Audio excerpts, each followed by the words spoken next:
Hello everyone and welcome to the weird, scary and horrible parts of humanity. When you think of airlines of the Middle East, you probably think of the big three who have changed the aviation market and the way that we fly forever.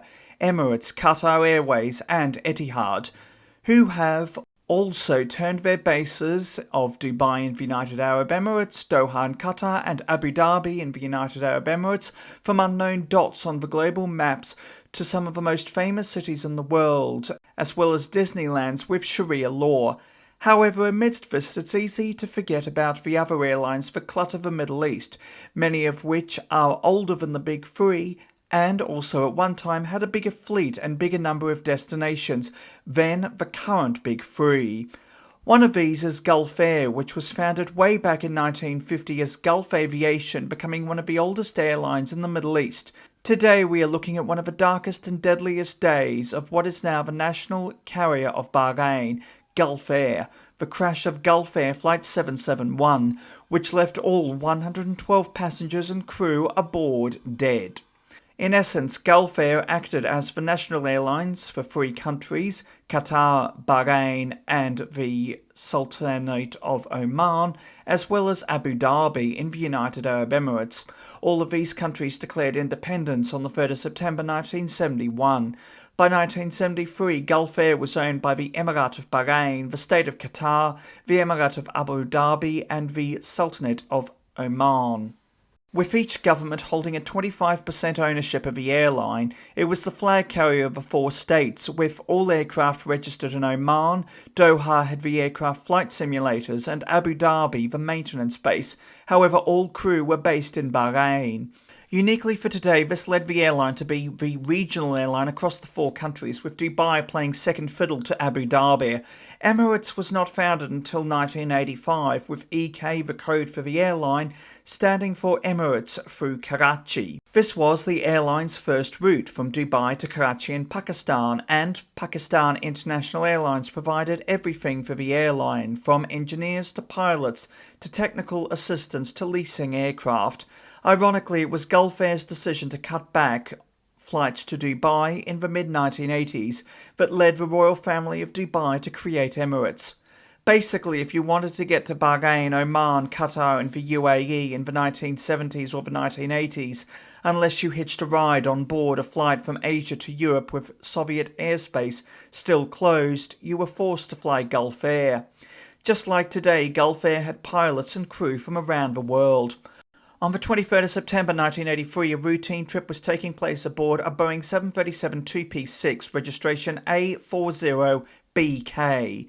The crew were of mixed nationalities, with three flight attendants: Bahrainian Hashim Sayed Abdullah, who was the deputy purser and in charge of economy, and two British flight attendants, Chief Purser Sally Ann Townsend of Peterborough, as well as Lynn Farthing, who was in the economy class section. Farthing was called from standby to work on the flight to cover another British flight attendant, Jackie, whose surname was never released, who was put onto another flight. At the time, Farthing's mother was in Bahrain visiting her daughter. Both Farthing and Townsend were described as popular in the close-knit team of crew based in Bahrain. The captain was Saud al-Kindi, an Omani citizen, and the first officer was Amin Samareh, an Iranian citizen. The crew were operating a turnaround flight, having previously flown from Bahrain to Karachi, Pakistan. They were now flying from Karachi, Pakistan to Abu Dhabi and then on to Qatar and Kuwait. There were 170 passengers on board, of whom 96 were Pakistani, 7 passengers were from the United Kingdom, 1 was from the United States of America, and 1 was from Iran. The majority of passengers were returning from the Eid al-Adha holiday in Pakistan to their jobs in Abu Dhabi and Bahrain. The flight was completely mundane and normal, with Al-Kindi and Samir talking about their days off during the flight. With the flight approaching her arrival of Abu Dhabi and just 20 minutes away, shortly before 3:30 p.m. a bomb exploded in the baggage compartment, leading to the aircraft being engulfed in fire. As the Boeing 737 fell to the ground, a short distress signal was sent, with the pilot struggling to maintain control, with Al-Kindi reporting to air traffic control that they had an engine malfunction.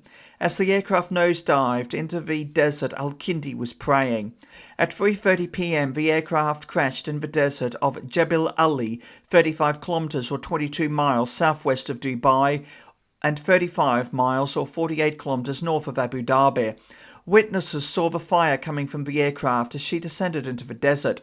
Rescue teams, investigators and 10 physicians were flown by helicopter, arriving to the crash site at 3:45 p.m. to find no survivors, mangled bodies strewn across 2/3 of a mile, with the tail intact while the rest of the aircraft was in small pieces and on fire. The New York Times reported the charred bodies were taken to Sharjah and Dubai. Gulf Air didn't have a passenger manifest and had to make a list of the passengers from the tickets collected and embarkation cards borrowed from immigration officials in Karachi. As a result, between 3,000 and 4,000 people gathered at Karachi airport to see if their loved ones were on board the doomed flight and if there were any survivors, with police reinforcements having to be called in to quell the chaos. Upon hearing that there were no survivors, 3 women fainted, with men and women seen weeping.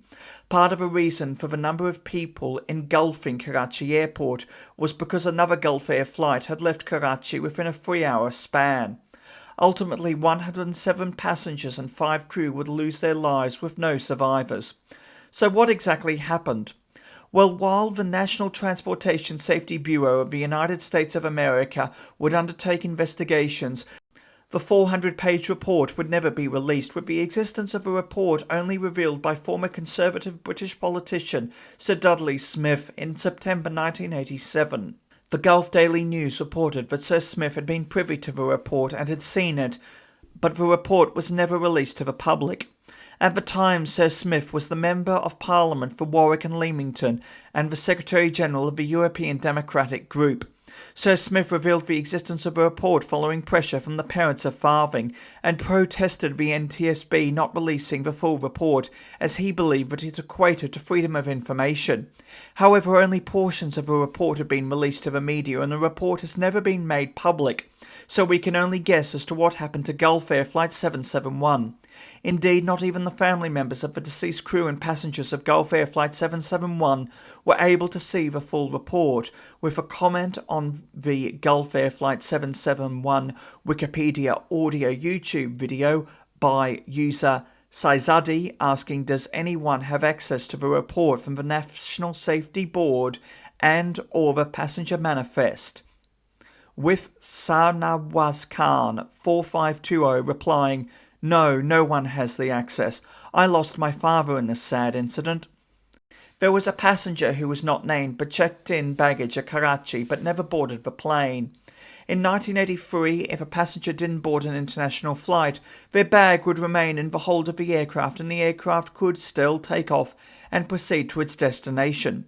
It wasn't until the explosion of Air India Flight 182, which operated on the 23rd of June 1985 from Montreal, Canada, to Bombay, India, which is today Mumbai, via London Heathrow in the United Kingdom and Delhi in India, with the Boeing 747-237B nicknamed Emperor Kanishka, exploding over the Atlantic Ocean just off the Irish coast. An explosion was planted by Canadian Sikh terrorists, with the owner of the bag, who went by Manjit Singh, never identified. Ultimately, this accident would change aviation law and best practice forever, as since then, well officially, you couldn't have an international flight take off if a passenger had not boarded and their bag was still on board. But ultimately, this was not adhered to. Pan Am Flight 103 from Frankfurt, Germany to Detroit, Michigan via London Heathrow in the United Kingdom and New York John F. Kennedy exploded over Lockerbie, Scotland, causing 270 deaths. On the 21st of December 1988, the passenger had boarded the Pan Am Boeing 747-121 in Frankfurt, Germany, departed in London Heathrow, and even though they had not reboarded, the bag was kept on board. The attack was instigated by the Libyan government of Muhammad Gaddafi. However, today, if you're on a domestic flight, your bag can still travel through without you if you miss your connection or don't make the flight. If it's an international flight, your bag is coming off. The bomb on board Gulf Air Flight 771 was allegedly planted by the then Palestinian militant group Fatah, the Revolutionary Council, known as the Abu Nidal Organization, founded by Abu Nidal in 1974 as a split-off from Yasser Arafat's Fatah faction within the Palestinian Liberation Organization. The Abu Nidal organization caused 20 attacks around the world, killing over 300 people, with over 650 people injured. The Abu Nidal organization would have some state support, including Iraq from 1974 to 1983, Syria from 1983 to 1987, Libya from 1987 to 1997, the Egyptian government from 1997 to 1998, and finally Iraq from December 1998 until August 2002. The intention of the bombing was to convince Saudi Arabia to pay protection to Nidal to avoid attacks on their soil. However, this never came to pass, as well as punish the government of the United Arab Emirates for not supporting the Abu Nidal organization. Death certificates issued for passengers and crew showed the cause of the death as asphyxiation. Due to the support he received from the Iraqi government from 1998, Nidal was living in Baghdad in Iraq before dying in a shootout on the 16th of August 2002. Palestinian sources insisted that he had been killed on the orders of the government of Saddam Hussein, while Iraqi officials insisted that he had committed suicide during an interrogation, which honestly sounds incredibly suspicious.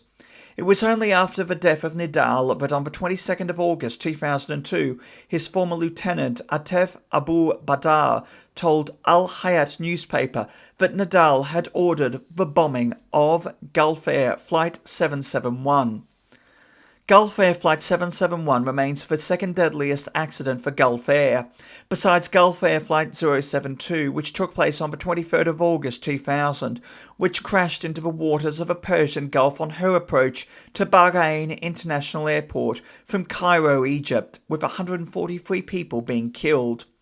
It is also tied as the deadliest crash in the United Arab Emirates, with Sterling Airways Flight 296 crashing into a mountain ridge on approach to Dubai, in Al Hayal in Fujairah in the United Arab Emirates, on her way from Colombo, Sri Lanka to Copenhagen in Denmark via Bombay, now Mumbai in India, Dubai and Ankara in Turkey, with 106 passengers and 6 crew all killed.